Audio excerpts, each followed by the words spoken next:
ng ulap. Sa likod nito ay may liwanag. Liwanag ng ito.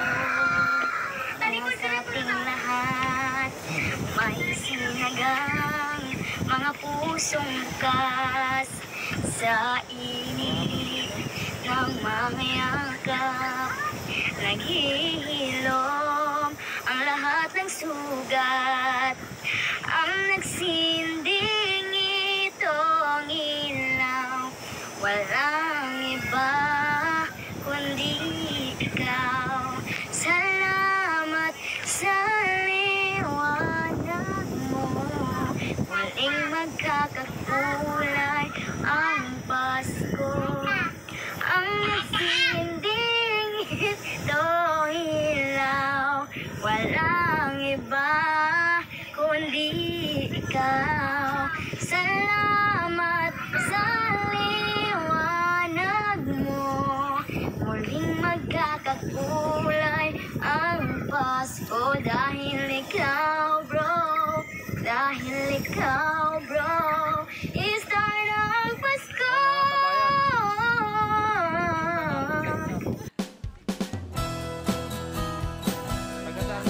Taga-saan po kayo sa Pilipinas? Mga nakita ko ba ang mga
kapatid sa ano natin ngayon, may papabautismo na to. Pero bago natin i-baptize, ay paliwanag ko na natin. Sa mga na water baptism na ako, hindi kaya naman ay nakasama na sa water baptism lagi natin church natin.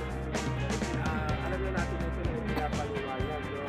So, mga kapatid, sa Matthew chapter 20, verse 19, sabi dito, dahil dito, magsiyawan nga kayo at gagawin niyo mga alagad ng lahat ng mga bansa na sila inyong bautismuhan sa pangalan ng Ama, ng Anak, at ng Espiritu Santo. So, mga kapatid, papaliwanag lang natin yung bautismo sa tubig. So, unang bagay mga kapatid, ito ay pagpapakita ng pagsunod. Si Jesus Christ mismo mga kapatid, sumunod sa bautismo. So, tayong mga tagasunod ni Kristo, wala tayong hindi tayo pwedeng tumanggi sa bagay na ito kasi si Jesus Christ mga kapatid ay sumunod sa bagay na ito. At si John the Baptist mga kapatid ay nagulat kasi dapat siya, iniisip niya na siya ang babautismuhan ng Panginoon, pero si Jesus mga kapatid siya mismo ang nagbabautismo. So, ganoon din mga kapatid, ginagawa natin ang ginawang pagbabautismo kay Jesus ay hindi sa pagpapatawad ng kasalanan, no? So kasi sa panahon ni John the Baptist ay nagbabaptize sila sa pagpapatawad ng kasalanan. Pero yung kay Jesus Christ mga kapatid, yun din. Kasi ang Panginoon ay wala namang pagkakasala. Diba? Nabuhay siya sa mundong ito na hindi naman nagkasala. So, ang tanong, bakit binautismuhan ng Panginoong Jesus? No? So, ito ay on behalf natin, sa mga tao. So, nagpapakita rin ito ng pagsuporta sa ginagawa ni John. Kasi may mga bumabatikos sa ginagawa ni John na pagbabautismo, yung mga Pariseyo. So, dito mga kapatid, ay makikita natin si Jesus ay sinasang-ayunan yung ginagawa ni John na pagbabautismo. At pagpapakita rin ito at pagpapakilala ng gagawin niyang ministeryo. So, bakit mga kapatid kinakailangan tayo bautismuhan?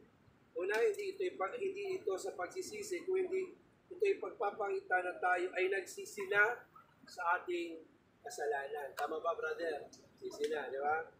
At ito rin ang pagpapakita na tayo na ikipag-ugnayan sa Diyos. Amen. So, during the water baptism of Jesus Christ, nakita natin doon na ang Diyos Ama, ang Banal na Espiritu, at ang Panginoong Jesus, amen, yung Trinity ay kumbaga nasaksihan ng mga tao yun. So, at nakita dito yung ugnayan ng Diyos, ng Panginoong Jesus sa Banal na Espiritu at ganoon din ang ugnayan ng Panginoong Jesus sa Diyos Ama. So ito mga kapatid ay ito nga ay pagpapakita na pakikipag-ugnayan natin sa ating Diyos. Ang bautismo mga kapatid ay ganoon din, ito ay public declaration. Kaya ginagawa natin ito na may mga tao. No? At dapat talaga may witness. No? So, may mga pagkakataon kapag yung siyempre yung lugar o yung bansa ay kapag bawal doon o mahigpit sila sa Kristyanismo, so hindi nila pinapakita sa public display yung water baptism. No? So, pero may yung mga kapatiran doon sa church na yun, ay sila mismo yung nagiging witness. No? Sa atin naman, ito malaya naman yung bansa natin, so pinapakita natin sa mga kapatiran at sa mga tao na tayo nga ay susunod na sa kalooban ng Panginoon. Declaration din ito mga kapatid na ang isang tao, ang isang mananampalataya na sumusunod sa bautismo ay sinasabi na nakikipag-iwalay na kay Satanas. Amen. So kumbaga umaayaw na sa dating buhay, kundi gusto na ay ang kapiling ang Panginoon. Amen. At ganoon din, declaration din ito sa langit. No? Dahil sinasabi natin nga na God, I am here. Gusto ko na sumunod sa iyong kalooban. Amen. So, saksi dito mga kapatid, ang mga tao sa paligid natin, saksi dito yung mga anghel sa langit, pati ang kaaway ay sumasaksi din. Kaya, Ang kaaway hindi natutuwa, hindi yan nagagala. Kaya nga sinasabi natin, during water baptism, hindi lang yung binabautismoan ang dapat mag-ingat. Kundi tayong lahat, mga kapatid. Kasi may mga pagkakataon nga during water baptism, may atake ang kaaway. No? At kung hindi tayo mag-iingat mga kapatid, pwede tayo ma-affect. Kadalasan dyan mga kapatid yung malunod. So dito sa lugar na ito mga kapatid, ay may mga nagpapabaptize dito na nalunod sila. So huwag na tayo sumunod doon. Amen? So mag-iingat tayo. Lalo't malakas yung alon. No? Wala naman kayo sa salihang competition. Meron ba kayo sa salihang competition? Sasali ba kayo ng swimming competition? Wala naman, di ba? So, huwag na kayo magpakitang gilas na magaling kayong lumangoy. Baka sa sobrang galing ninyo, ay hindi na kayo masalba. Okay? So, kayo lang ang nakapunta doon sa lugar na yun, hindi namin kayo maabutan. Lalo na ako, hindi ko kayo aabutan ko kayo ng pat-pat, pero hindi okay? So, yun mga kapatid. At gano'n, higit sa lahat mga kapatid, sa bautismo, mararanasan natin ang pagkilos ng Diyos. Sabi ko nga, ito ay nagbubukas ng langit. Amen? So, pwedeng literal na magbukas ang langit. No? Pero huwag naman mag-expect, Lord, makita ko na sa mga angel sa langit. Hindi na ganun. Pero ito ay nagbubukas ng mga biyaya. Amen? Nagbubukas ang langit sa proteksyon, nagbubukas ang langit sa mga marami pang mga bagay. No? At ganun din mga kapatid, sabi ko nga, ang tatlong persona ng Diyos ay isa sa atin. Amen? So sumasaksi ang tatlong persona ng Diyos sa gagawin natin na ito. At ganun din mga kapatid, pinagmamalaki ng Diyos kay Satanas na yung isang tao magpapabautismo ay magiging talaga, kaya sabi niya kay Satanas na ito ang anak ko. Si Jesus Christ, ganun din ang sinabi ng Panginoon. Ito ang aking anak. So, ganun din ang gagawin ng ating Panginoon. Kaya, sa atin mga kapatid, sa pagbabautismo natin, huwag lang tayong magpapabaptize na hindi natin alam yung mismong kabuluhan ng bautismo. So, kundi, kaya meron kami orientation na ginawa. At the same time, meron din pagpapagaral ng ganito upang mas maunawaan natin yung malalim na kahulugan ng water baptism. So, hindi lang tayo lubog ng isang tao. Siya nga pala, brother, no, kasi may mga nagpapabaptize, lumalaban doon sa pastor. Yung sabihin, di ba yung ibang mga video, nilulubog na, yung isang pastor, ginanon niya na talaga yung so, lumubog ka na lang. Bakit lubog? Mga kapatid, bakit lubog ang ginagawa? Kasi ang ibig sabihin ng bautismo ay to submerge. Okay? So, ibig sabihin, ilubog.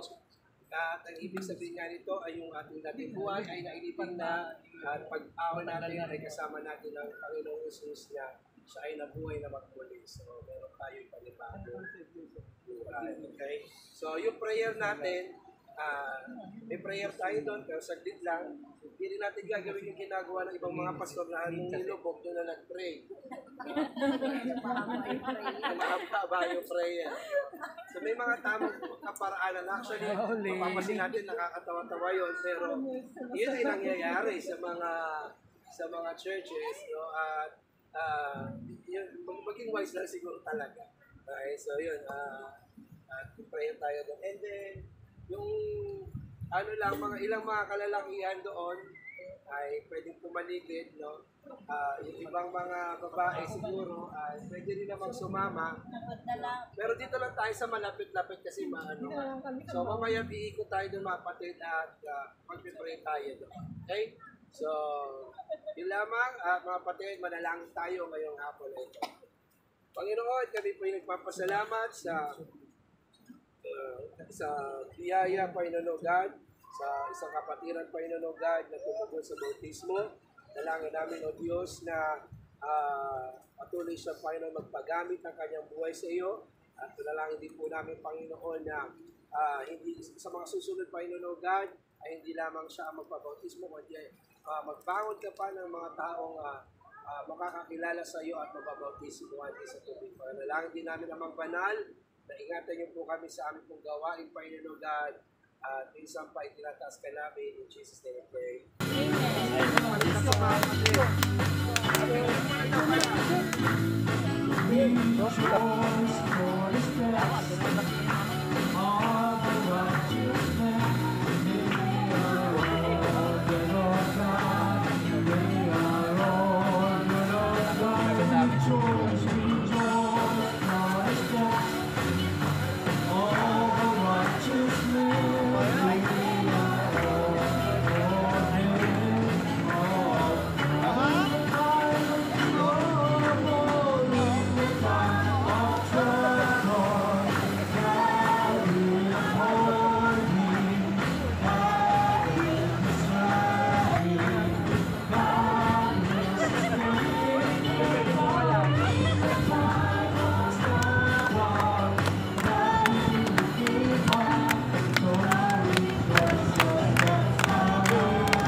Ano